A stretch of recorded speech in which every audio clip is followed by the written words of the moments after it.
You hit Democrats with facts, they hit you with deflection. Today's CPI report proved yet again that the economy is not tanking under President Trump like the left wants you to believe.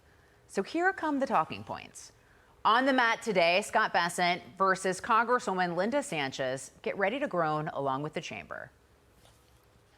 And in fact, we've already seen that prices are rising on many everyday goods. Congresswoman, please don't interrupt me. We had the time is mine. The time is mine. Please don't interrupt me. I will ask you questions and I will grant you an opportunity to answer them, but please don't interrupt me during my time. With pleasure. Okay, I know I'm a woman, but please try to limit yourself to answering my questions. No, I'm sorry, but we get talked over all the time, and I don't want that to happen at this hearing. Yeah, boo, I'm booing with everyone else. Joining us now to react, host of The Dana Show, Dana Loesch.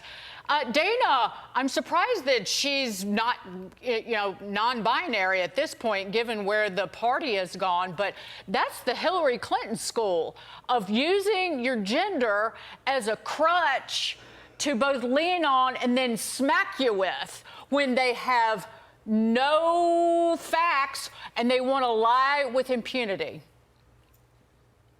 Oh, dear sweet Jesus, put a hand over my mouth. Dagen and Lisa, I saw this when I first saw this online. I mean, I recoiled. I've never almost cringed to death, but I just about did it watching that clip. And the fact that someone would throw that out after they spent, as you just correctly noted, all of these years, like how many years now have they not been able to define a woman? It's very situational, is it not? They can't define a woman when it suits them. Oh, but my goodness, they're going to play the lady card the moment that they think that it silences any kind of dissent, any kind of questions, challenges, or criticisms.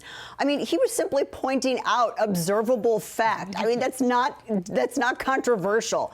And then she responded in a way that actually was unladylike, and it was unprofessional, and it was actually unwomanly, and it was embarrassing. And as a woman, I mean, I'm pretty sure that you all are in agreement here. Ladies don't like this. We watch this and we're like, oh, that's not how we would have handled it. Because truly strong, empowered women don't have to lean on their womanhood as a crutch because they're smart enough to use the facts. But isn't that why the left is doing this? Why she's doing that? Because they don't have the facts, right? So that's what they do. They don't want to answer the questions. They don't want to run all the issues. So then it's sexism, it's racism, it's this, that, or the other, because they've got nothing else, right? Bingo, Lisa. I think you nailed it, because they don't really have it. What are they going to do? Say, yes, all of our protestations were just theater and you actually are correct. They have no solutions. They have no way to challenge it. So that's what they fall back on. And honestly, at what point, I mean, we're all asking ourselves, at what point does this get old for everyone else that's like in the chamber watching and all around America? They've been relying on that tactic for longer than we've all been alive. And I'm just tired of it. I just think they need to come up with something new other than this intersectional nonsense that they've been using to avoid accountability. I think we're all booing along with the chamber when we heard the clip. We have to get to this, Dana. The world's least favorite liberal activist, Greta Thunberg, officially back in her home country of Sweden after her failed Gaza-bound convoyage. President Trump hilariously responded to her sea stunt earlier this week. She's a strange person. She's a young, angry person. I don't know if it's real anger. It's hard to believe, actually. I think she has to go to an anger management class. That's my primary recommendation. Well, Greta is now responding to that recommendation. Here's what she says could really fix the world right now. Well, I think the world needs a lot of more young, angry women, to be honest, especially with everything going on right now. Do we really need more angry young women? I think there's enough. Yeah, you're right. There is enough. I mean, there's a reason why there's like this stereotype right now that exists culturally. No, she's wrong with this. She's a scenester, and this was all just a publicity stunt.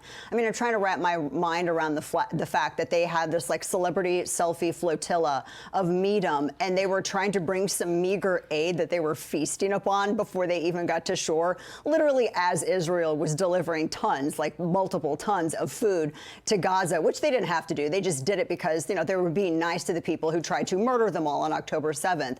But I mean, Trump is right with this. I think that, she needs to realize that anger has a shelf life. You can't keep it up, especially as like this agitation tactic forever, because you have to keep escalating it in order for it to work. This is psychology 101. She clearly doesn't understand this, nor do the miles wide, inches deep, selfie celebrities that were on this flotilla with her. But there's too much anger, particularly on the left. I mean, I don't know about you all, but I'm tired of riot season going right along with monsoon season for the left. So they need a little less anger, a little bit more brain power and self-awareness. That would do them a lot of good. You know what it is? It's a lack of devotion to God, family, and church, and a devotion to self. They worship at the altar of self. Amen to that. Their church is the mirror. That's a good one. Ooh, that is. Their church is the mirror and their altar is the sink. That's exactly it. I think that you hit it. And it is self-aggrandizing because it's not about helping other people. It's about getting attention for, some ulterior motive. That's what it's always about. Right. Dana, great to see you. Thank you, Dana. Appreciate it.